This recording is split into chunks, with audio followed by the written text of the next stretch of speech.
ভোরের ঝাপসা আলোয় মির্জা ভিলার উঠোনটা এক ব্যস্ত জনপদে পরিণত হয়েছে। চারিদিকে একটা চাপা উত্তেজনা আর ছোটাছুটি। আজ সবাই মিলে গ্রামের বাড়ি মির্জা মঞ্জিলে যাচ্ছে। বাড়ির সবচেয়ে বয়োজ্যেষ্ঠ মানুষ সাদের দাদি এই সফরের মধ্যমণি। তারই হুকুমে পুরো পরিবার আজ শহর ছেড়ে শিকড়ের টানে গ্রামে পাড়ি দিচ্ছে। কিন্তু এই ব্যস্ততার মাঝে এক ধরনের শূন্যতা কাজ করছে।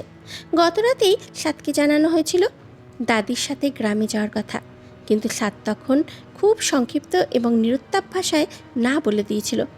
তার সেই না শোনার পর বাড়ির কেউ আর দ্বিতীয়বার বলার সাহস পায়নি। সাদের মা জানেন ছেলে তার কেমন, তাই কি করবে, আর সাতকে রেখেই চলে যেতে হবে। তাই বাড়িতে কাজের লোক আছে, ওদের বলে রেখে সাত কিছু খেতে চাইলে দিতে বলল। ফালাক যদিও যেতে চায়নি, সবাই জোর করেই নিয়ে যাচ্ছে। আসলে সবাই জানে সাদ এসব পছন্দ করে না, আর পরিবারের এই আনন্দ ঘন পরিবেশ তাকে খুব একটা টানে না। সাদের বাবা ফারদিনকে বলছে, সবাই কি গাড়িতে উঠেছ? দাদিকে সাবধানে ধরো ফারদিন, আমাদের এখনই বেরোতে হবে, নইলে রোদে কষ্ট হবে। দাদি গাড়িতে উঠতে উঠতে একবার দোতলার সেই বন্ধ জানলার দিকে তাকালো, যেখানে সাদের ঘর। তার প্রিয় নাতিটা গেল না, সেই চিন্তায় তার কপালে ভাঁজ পড়ে। তিনি দীর্ঘশ্বাস ফেলে গাড়িতে বসেন। ফালাক সবার শেষে গাড়িতে উঠতে যায়। একবার বাড়ির দিকে তাকায়। বিশাল রাজপ্রাসাদের মতন মির্জা ভিলা আজ একদম নিস্তব্ধ হয়ে যাচ্ছে। নীলা ফালাককে ডাক দিয়ে বলে, বড় ভাবি এসো, তোমার জন্য পাশের সিটটা খালি রেখেছি। বলা বাহুল্য, আয়ান আর ঈশানের বউ নীলা আর রিমা দুজনেই খুব মিশুক। ওদের দেখে মনে হয় না কয়েকদিন আগেই বিয়ে হয়ে এসেছে, মনে হয় এই বাড়ির মেয়ে। ফালাক গাড়িতে গিয়ে বসে। ইঞ্জিন স্টার্ট নেওয়ার সাথে সাথে এক অদ্ভুত হাহাকার তার মনে ভিড় করে। সবাই যাচ্ছে, শুধু এই বিশাল বাড়িতে একটা মানুষ একা পড়ে থাকবে। ফালাক জানে সাদ একা থাকতে পছন্দ করে, তবুও গাড়িগুলো শহরের যানজট ছাড়িয়ে হাইওয়েতে ওঠে। তখন জানালার বাইরে দৃশ্যপট বদলাতে শুরু করে। ধূসর ইটের দালানের বদলে চোখের সামনে ভেসে ওঠে দিগন্ত জোড়া সবুজ ধান ক্ষেত। ভোরের কাঁচা রোদ সেই ঘাসের উপরে পড়ে সোনালি আভা ছড়াচ্ছে। গাড়ির ভেতরে হাসাহাসি আর গানের আড্ডা চলছে। আয়ান আর ঈশান মিলে পুরনো দিনের সব মজার গল্প বলছে। মীরা বারবার ফালাককে বলছে, ভাবি দেখো ওই যে বকগুলো উঠছে, গ্রামটা না একদম ছবির মতো, তুমি দেখবে আমাদের গ্রামের পুকুরটা কত বড়।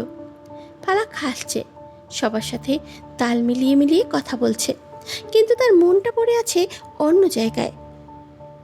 ঘণ্টা চারেক জার্নি শেষে গাড়িগুলো যখন গ্রামের মাটির রাস্তায় ঢুকলো, তখন দুপুর হতে চলেছে। দুপাশে বড় বড় আম আর কাঁঠাল গাছের সারি। গ্রামের ছোট ছোট ছেলেমেয়েরা গাড়ি দেখে পিছনে ছুটছে। মির্জা মঞ্জিল কেবল একটা বাড়ি নয়, যেন কালের সাক্ষী হয়ে দাঁড়িয়ে থাকা এক শ্বেত শুভ্র রাজপ্রাসাদ।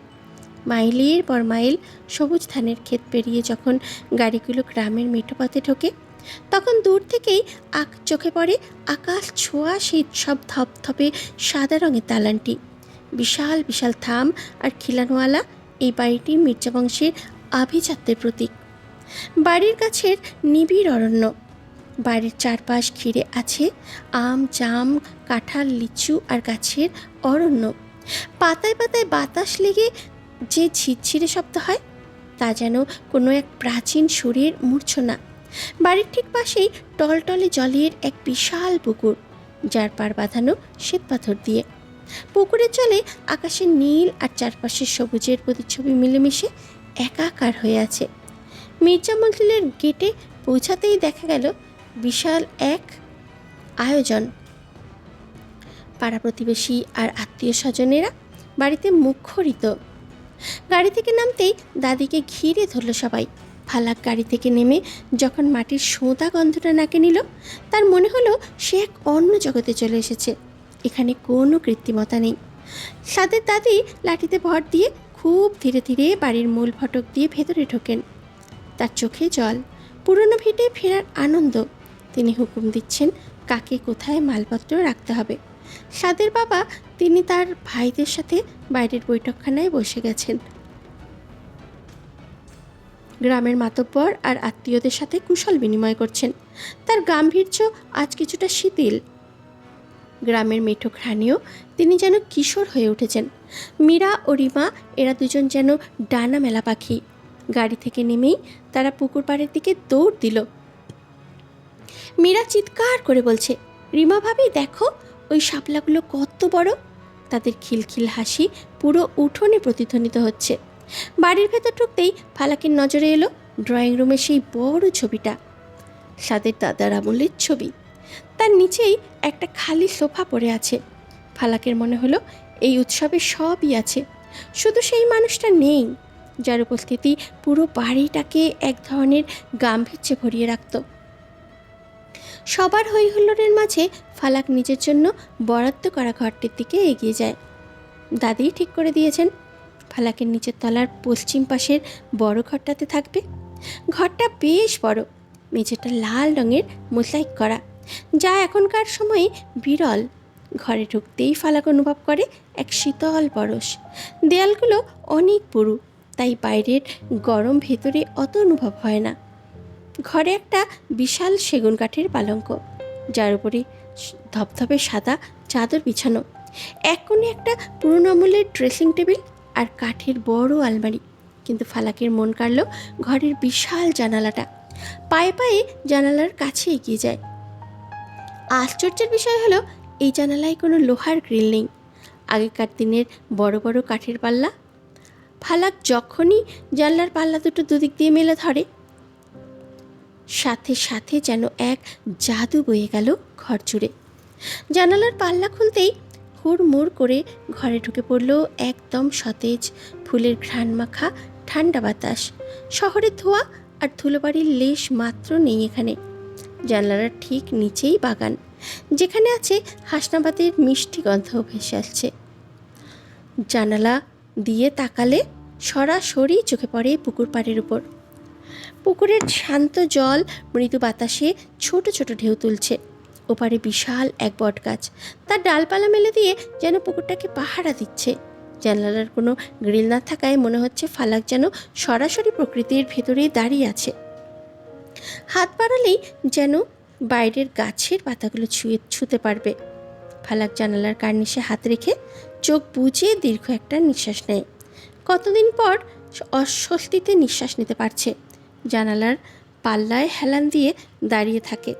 রোদের ঝিলিক পুকুরের জলে লেগে মুখে এসে পড়ছে। বাড়ির ভেতর থেকে ভেসে আসছে কানাকানি আর রান্নার সুবাস।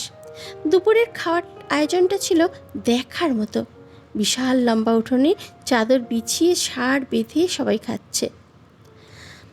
বড় বড় পিতলের গামলায় ধোয়া ওঠা বাসমতি চালের ভাত, পুকুরের টাটকা রুই মাছের ঝোল আর দেশি মুরগির ভুনা। ফালাক, নীলা, রিমা তিনজনে মিলেই সবাইকে পরিবেশন করছে। বাড়ির বড়রা তৃপ্তি করে খেলেন। খাওয়ার পর দাদি পান চিবাতে চিবাতে বললেন, আহ, নাতি বৌদের হাতের ছোঁয়ায় খাবারের স্বাদ যেন দ্বিগুণ হয়ে গেছে। বিকেল গড়াতেই মির্জা মঞ্জিলের সদর দরজায় ভিড় জমতে শুরু করলো। গ্রামের মহিলারা খবর পেয়ে গেছেন মির্জা বাড়িতে আবার 3টে নাত বউ এসেছে। তারা নতুন বউদের দেখার জন্য উন্মুখ হয়ে আছে। মির্জা মঞ্জিলের বিশাল বৈঠকখানায় পাটি আর জাজিম বিছানো হয়েছে। ফালাক, নীলা, রিমা তিনজনেই দাদি সাজিয়ে বসিয়েছেন। 3 জনকেই সাজিয়েছেন। ফালাকের পরনে একটা জামদানি শাড়ি, চেহারায় এক ধরনের স্নিগ্ধতা মিশে আছে। নীলা উজ্জ্বল রঙের সিল্ক পরেছে, চুলে একগুচ্ছ তাজা বকুল ফুল গোজা। তার চঞ্চলতা সবাইকে মুগ্ধ করেছে। রিমা হালকা গোলাপি রঙের সুতির শাড়িতে তাকে খুব মিষ্টি দেখাচ্ছে। লাজুক হাসিতে সে সবার মন জয় করে দিচ্ছে। একে একে গ্রামের বয়স্ক দাদি নানিরা আর পাড়ার মেয়েরা ঘরে ঢুকতে লাগলো। সবার হাতে ছোটোখাটো উপহার। কেউ এনেছে গাছের তাজা ডাব, কেউ বা নিজের হাতের বানানো পিঠা। এক বৃদ্ধা তো বলেই ওঠেন, ওরে মা, বড় নাত বউ তো দেখি একদম পূর্ণিমার চাঁদ, চোখ দুটোর দিকে তাকালে মায়া লাগে। সাত যেমন তেজি ছেলে, তার জন্য এমন শান্ত হীরের টুকরোই দরকার ছিল। অন্য একজন মহিলা নীলা আর রিমার দিকে তাকিয়ে বলে উঠলেন, তিনটে মেয়েই তো মাশাল্লাহ। মির্জাবাড়ির ভাগ্য ভালো, এমন নিপুণ আর লক্ষ্মীমত্ত বউ আগে কখনো এই তলায় দেখিনি। এরা তো শুধু সুন্দরী না, এদের ব্যবহারেও কি সুন্দর। ফালাক ভাবছে সবাই তাকে সাদের বউ হিসাবে এত সম্মান দিচ্ছে।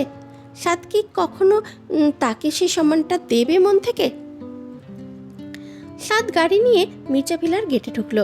তখন রাত প্রায় 9:40।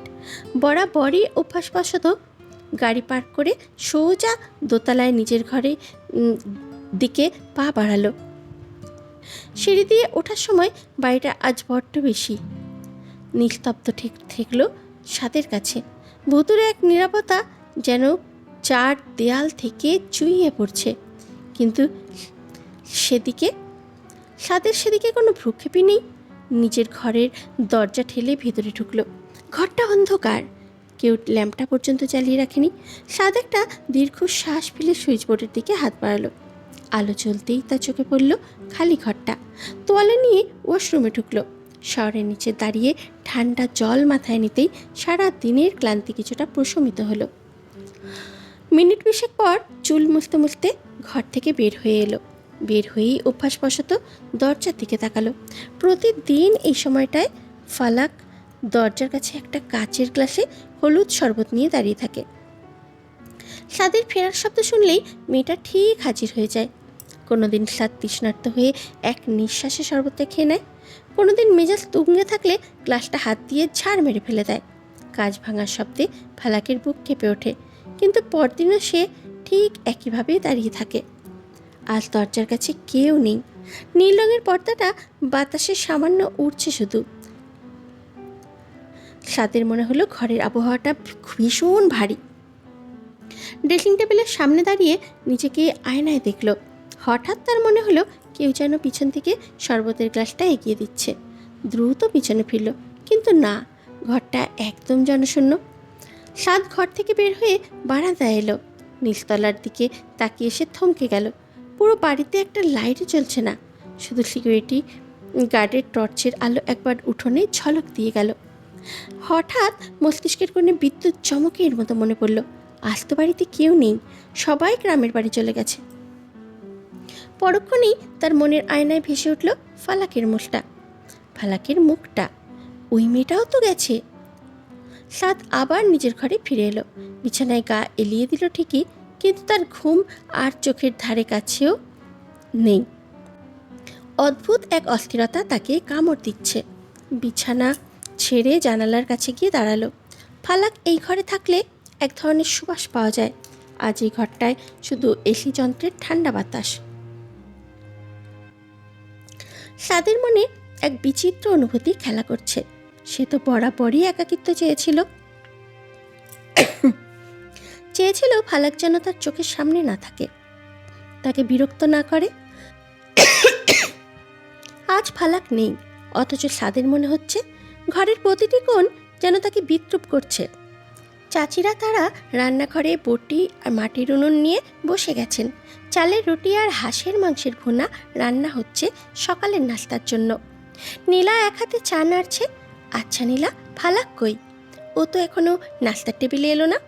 শরীর ঠিক আছে তোর? সাদের মেজো চাচি জিজ্ঞাসা করলেন। হয়তো বড় ভাইয়ার কথা ভেবে মন খারাপ করে ঘুমাচ্ছে চাচি, আমি বরং ওকে ডেকে আনি। নীলা তখন ফালাকের ঘরের দিকে যাচ্ছিল। ঠিক তখনই ফারদিন বাইরে থেকে হন্তদন্ত হয়ে দৌড়ে এলো। তার চোখে মুখে বিস্ময় আর উত্তেজনা। আপু, চাচু, আমাদের গেটের একটু দূরে ভাইয়ার বাইকটা দাঁড়িয়ে আছে। ভাইয়া কি রাতে এসেছে নাকি? ফারদিনের কথা শুনে সবাই থমকে গেল। বাড়ির বড়রা নিজেদের মধ্যে মুখ চাওয়াচাই করতে লাগলেন। দাদি তো লাঠি ফেলে প্রায় দৌড়ে বারান্দার কিনারায় চলে এলেন। সাদ এসেছে? ওরে, রাতে এলো কিভাবে? কাউকে ডাকলো না কেন? কোথায় ও? সবার মনে এখন একটাই প্রশ্ন, সাদ যদি এসেই থাকে তবে সে কোথায়? দাদি আর নীলা মিলে ফালাকের ঘরের সামনে এসে দাঁড়ালেন। নীলা খুব সাবধানে দরজায় টোকা দিল। ভাবি, ও ভাবি, দরজা খোলো, ভাইয়ার বাইক বাইরে দেখা যাচ্ছে। ভাইয়াকে ভেতরে। দরজার টোকা শুনে সাদের ঘুমটা পাতলা হয়ে এলো। ফালাক তখনও সাদের বাহুবন্দী হয়ে গভীর ঘুমে। সাদ বুঝতে পারল বাইরের হই হুল্লোড়। সাদ খুব সন্তর্পণে ফালাকের মাথার নিচ থেকে নিজের হাতটা সরিয়ে নিল। ফালাক ঘুমের ঘরে একটু কুকড়ে শুলেও তার ঘুম ভাঙল না। সাদ আলতো করে কম্বলটা ফালাকের গায়ে টেনে দিল। সাদ ধীর পায়ে দরজার কাছে এগিয়ে এলো। নিজের চুলগুলো একটু হাত দিয়ে ঠিক করে নিয়ে দরজার খিলটা খুলে দিল। দরজা খুলতেই এক অদ্ভুত নিস্তব্ধতা নেমে এলো। দাদি, ছোট চাচি আর নীলা তিনজনেই চোখ বড় বড় হয়ে গেল। তারা দেখল সামনে দাঁড়িয়ে আছে স্বয়ং সাদ। চোখে কিছুটা ঘুমের রেশ। ওরে আল্লাহ, কি রে সাদ, তুই তো বলেছিলি আসবি না। সাদ দাদির কথার কোনো সরাসরি উত্তর দিল না। দরজার পাল্লাটা এমনভাবে ধরে রাখলো যাতে বাইরের মানুষের দৃষ্টি সরাসরি বিছানায় থাকা ফালাকের উপরে না পড়ে। ঈশান কাল রাত থেকে আমাকে মেসেজ করে পাগল করে দিচ্ছিল আসার জন্য। বারবার বলছিল বাড়িতে নাকি অনেক কাজ, আমার থাকা খুব দরকার। সাদের কথা শুনে ঈশান বিষম খেয়ে কাশতে কাশতে চোখ বড় বড় করে তাকালো। আমি কখন আপনাকে মেসেজ করলাম ভাইয়া? আমি তো কাল সারা রাত ফোনই ধরিনি। ঈশানের কথা শেষ হওয়ার আগেই সাদ তার দিকে একটা তীব্র গরম চোখে তাকালো। সাদের সেই চাহনিতে স্পষ্ট লেখা, যদি বাঁচতে চাস তবে এখনই হ্যাঁ বল। সাদের খুনি চাহনি দেখে ঈশানের পিলে চমকে গেল। তৎক্ষণাৎ ভোল পাল্টে ফেলে মাথা চুলকাতে চুলকাতে বলতে লাগলো, হ্যাঁ, একদম ভুলে গিয়েছিলাম। আমিই তো ভাইয়াকে কালকে অনেকবার ফোন করেছি, মেসেজ করেছি। আসলে গ্রামের নেটওয়ার্ক তো, তাই মনে হয় ভাইয়ার কাছে মেসেজগুলো দেরিতে গেছে। আমার একদমই মনে ছিল না। বাড়ির বড়রা ঈশানের এই হঠাৎ স্মৃতি ফিরে পাওয়া দেখে মুচকি হাসলেন। দাদি তো হেসেই কুটি কুটি। তিনি জানেন তার বড় নাতি কতটা জেদি আর চাপা স্বভাবের, তাই ঈশানকে বলির পাঠা বানানো ছাড়া সাদের আর কোনো উপায় ছিল না। এরপর দাদি এদিক ওদিক তাকিয়ে জিজ্ঞাসা করলেন, তা বড়নাথ বউ কোথায়? সে তো অনেক সকালেই উঠে যায়। আজ কি শরীর খারাপ? না, শরীর খারাপ না, আসলে রাতে অনেক দেরি করে ঘুমিয়েছে তো, তাই এখনও ওঠেনি, ঘুমাচ্ছেও। সাদের এই সোজা সাপটা কথা শুনে মুহূর্তের জন্য পিনপতান নীরবতা নেমে এলো। দাদি, ছোট চাচি আর মীরা একে অপরের দিকে তাকিয়ে চোখের ইশারায় হাসাহাসি শুরু করে দিল। ওদিকে ফালাকের ঘুম ভাঙতেই ঘড়ির দিকে তাকিয়ে চমকে উঠল। সকাল 10টা বেজে গেছে। তড়ি ঘড়ি করে উঠে শাড়ি ঠিক করতে করতে যখন বাইরে এলো, দেখল বাড়ির সবাই তাকে দেখে এক অদ্ভুত অর্থপূর্ণ হাসি দিচ্ছে। দাদি ফালাককে কাছে ডেকে কানে কানে বললেন, যাও মা, হাত মুখ ধুয়ে নাও। সাত তো বললই যে তুমি কালকে অনেক রাতে দেরি করে ঘুমিয়েছ, তাই আমরা তোমাকে কেউ ডাকিনি। ফালাকের ফর্সা মুখটা মুহূর্তেই লজ্জায় টকটকে লাল হয়ে গেল। বুঝতে পারল সাত সবাইকে কি যেন একটা বুঝিয়ে রেখেছে। লজ্জায় তার মনে হচ্ছে এখনই যদি মাটির নিচে ঢুকে যাওয়া যেত। চোর চোর করে রান্নাঘরের দিকে পালিয়ে গেল। আর পেছনে শোনা গেল বাড়ির সবার মিলিত হাসির শব্দ। মির্জা মঞ্জিলের বিশাল উঠোনটা এখন উৎসবে মেতেছে। সকালে পুকুর থেকে যে জাল ফেলা হয়েছিল তাতে ধরা পড়েছে ইয়া বড় বড় সব রুই, কাতল আর মৃগেল মাছ। রূপালী মাছগুলো উঠোনের বড় বড় গামলায় লাফাচ্ছে। গ্রামের বাড়িতে মাছ কাটার উৎসবটা বেশ জমজমাট। উঠোনের একপাশে শতরঞ্জি আর পিঁড়ি পেতে বসে আছেন বাড়ির বউরা। সাদের মা, মেজো চাচি আর ছোট চাচি সবার হাতে বাটি। ফালাকও একটা পিঁড়ি টেনে নিয়ে বড় এক রুই মাছ কাটতে বসেছে। সূর্যটা এখন ঠিক মাথার উপরে উঠে এসেছে। আকাশ একদম পরিষ্কার হওয়ায় রোদের তেজ বেশ কড়া। ফালাক যেখানে বসেছে সেখানে সরাসরি দুপুরের কড়া রোদ এসে পড়েছে। মাছ কাটায় মনোযোগ থাকায় রোদের কথা ভাবেনি, কিন্তু কড়া রোদে তার ধপধপে ফর্সা মুখটা একদম টকটকে লাল হয়ে উঠেছে। কপালে ছোট ছোট ঘাম জমেছে, যা রোদে মুক্তোর মতো চিকচিক করছে। সাদ এতক্ষণ বারান্দায় থামে হেলান দিয়ে দাঁড়িয়ে দূরে ভাইদের সাথে কথা বলছিল, কিন্তু তার চোখ বরাবর সেই উঠোনের দিকেই যাচ্ছিল। ফালাকের লাল হয়ে যাওয়া মুখটা সাদের নজরে আসতেই খুব স্বাভাবিক ভঙ্গিতে পকেট থেকে ফোনটা বের করলো, যেন সে খুব জরুরি কোনো মেইল পড়ছে বা ফোন চেক করছে। ধীর পায়ে হাঁটতে হাঁটতে ঠিক ফালাকের পেছনে গিয়ে দাঁড়ালো। এমন এক কোণে দাঁড়ালো যাতে তার দীর্ঘ দেহের ছায়াটা ঠিক ফালাকের উপরে গিয়ে পড়ে। ফালাক মাছ কাটছিল, হঠাৎ অনুভব করলো মাথার উপরে থেকে তাপটা চলে গেছে। চারপাশটা যেন স্নিগ্ধ হয়ে গেল। একটু অবাক হয়ে ওপরের দিকে তাকাতেই দেখলো সাদের ছায়া তার উপরই পড়ে আছে। সাদ এমনভাবে ফোন নিয়ে দাঁড়িয়ে আছে যেন সে খুব সিরিয়াস কোনো কাজ করছে, কিন্তু আসলে সে ফালাকের জন্য এক জীবন্ত ছাতা হয়ে দাঁড়িয়ে আছে। সাদের দীর্ঘ দেহের ছায়ায় ফালাকের লাল হয়ে যাওয়া মুখটা মুহূর্তেই শীতল হতে শুরু করলো। বাড়ির বড়রা নিজেদের মাছ কাটা আর গল্পে এতটাই মশগুল যে কেউ এই সূক্ষ্ম বিষয়টা খেয়ালও করেনি। সবাই ভাবছে সাদ হয়তো নেটওয়ার্ক খুঁজছে বা কাজের কোনো ফোন করছে, কিন্তু ফালাক ঠিকই বুঝতে পারল। একবার আর চোখে সাদের দিকে তাকালো। সাদ ফালাকের দিকে তাকাচ্ছেও না, ফোনের দিকেই তাকিয়ে আছে, কিন্তু তার শরীরের অবস্থান, নীরব দাঁড়িয়ে থাকাটা ফালাককে অনেক কিছু বলে দিচ্ছে। ফালাকের ঠোঁটের কোণে একটা লাজুক হাসি ফুটে উঠল। মির্জা মঞ্জিলের বিশাল উঠোনটা আজ যেন এক চাঁদের হাট। মাঝখানে বড় একটা শতরঞ্জি বিছানো, তার চারপাশে সবাই বসেছে। আকাশটা একদম পরিষ্কার, অজস্র তারা ঝিলমিল করছে। গ্রামের রাতের এই নিস্তব্ধতা কাটাতে ঈশান আর ফারদিন মিলে গান বাজনার আসর জমিয়েছে। ফারদিনের হাতে একটা গিটার, টুংটাং সুর তুলছে, আর মীরা রিমা তাল মেলাচ্ছে। সাদ একটু দূরে একটা কাঠের চেয়ারে বসে আছে। ফালাক বসেছে নীলার পাশে, তবে তার নজর বারবার চলে যাচ্ছে ওই দূরে বসে থাকা মানুষটার দিকে। হঠাৎ মীরা আবদার করে বসলো, সাদ ভাইয়া, আমি শুনেছিলাম তুমি নাকি খুব সুন্দর গান গাইতে পারো, কিন্তু আমি তো কোনো দিন শুনিনি।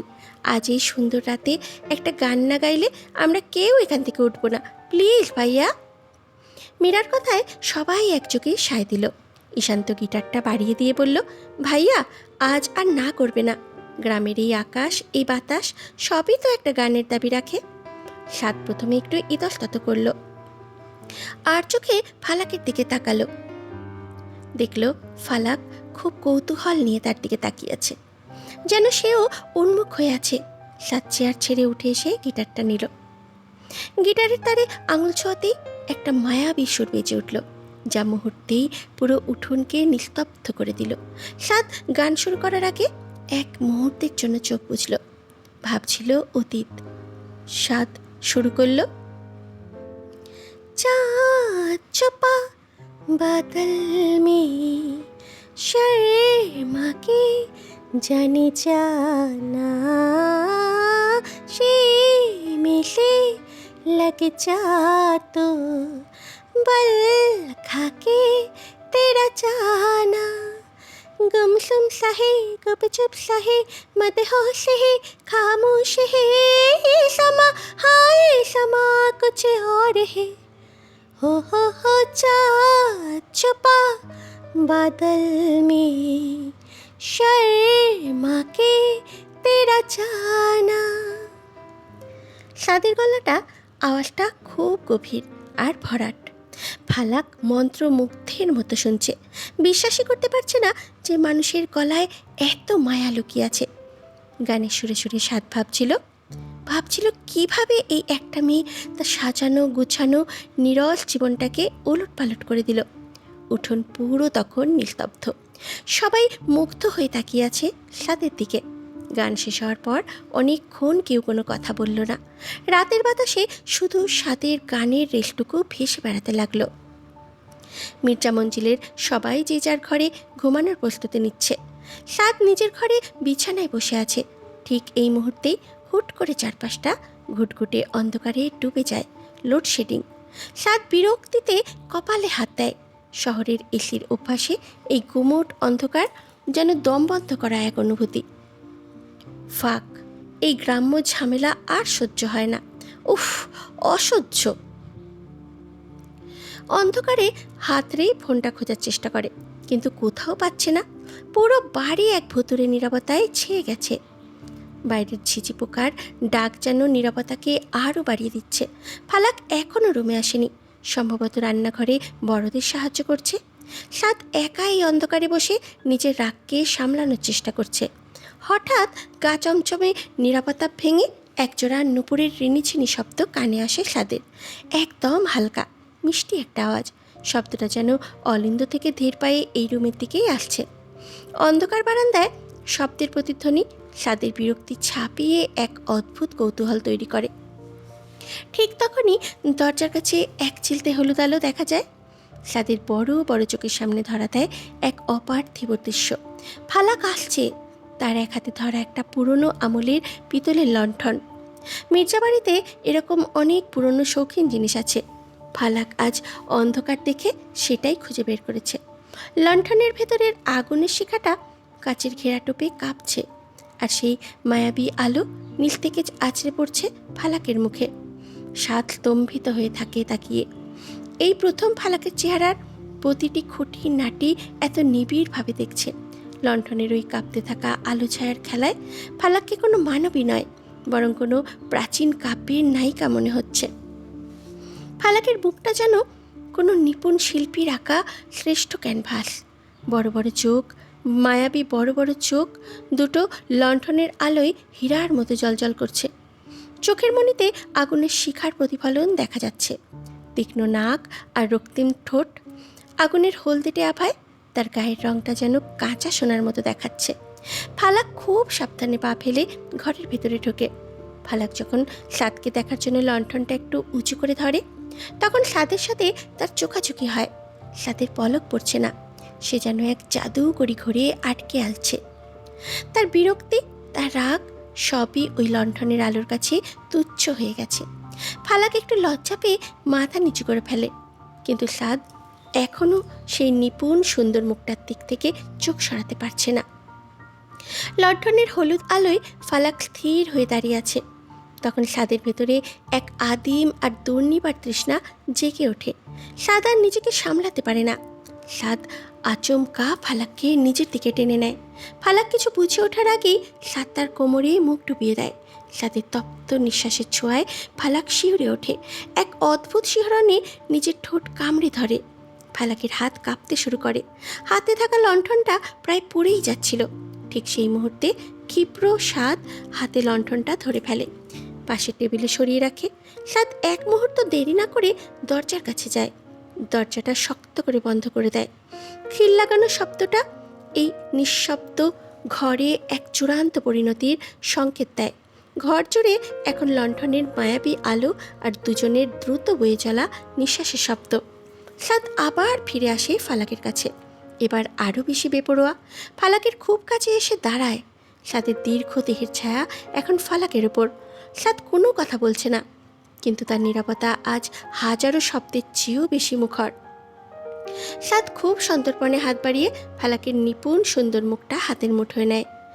আঙুলগুলো ফালাকের গালের নরম চামড়ায় বিচরণ করে। ফালাক চোখ বুজে ফেলে। হৃদস্পন্দন এখন ড্রাম বাজানোর মতন দ্রুত হচ্ছে যেন। সাদের হাতের ছোঁয়ায় ফালাকের সারা শরীরে এক অদ্ভুত শিহরণ বয়ে যায়।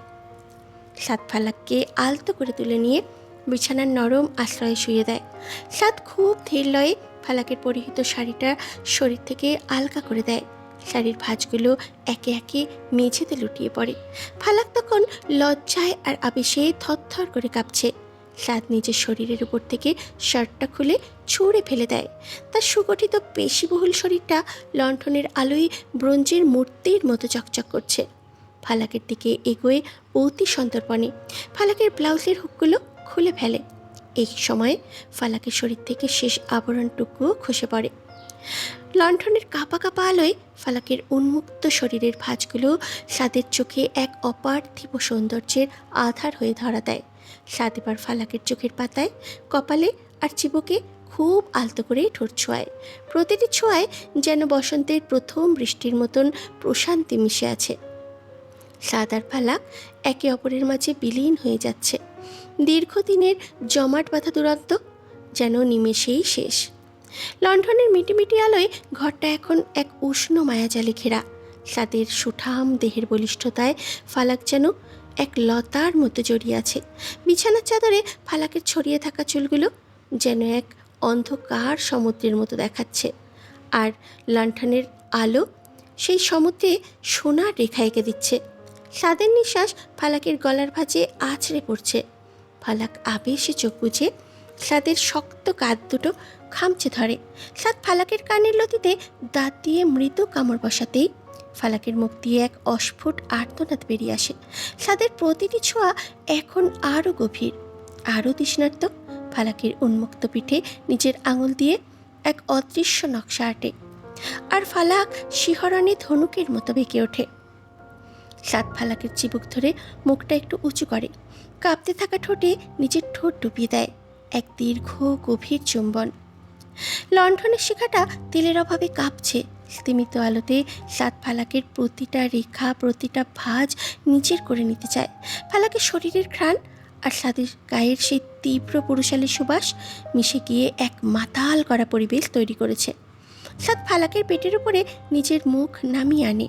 তার প্রতিটি চুম্বনে ফালাকের শরীরের আগুনের ঢেউ খেলে যাচ্ছে। ফালাক সাদের চুলে নিজের আঙুল চালিয়ে দেয়, তাকে আরও নিবিড়ভাবে নিজের সাথে পিষে ধরতে চায়। লণ্ঠনের শিখাটা তখনও নিবু নিবু করে জ্বলছে, আর সেই মৃদু আলোয় সাক্ষী হয়ে থাকে এক নিবিড় পূর্ণতার।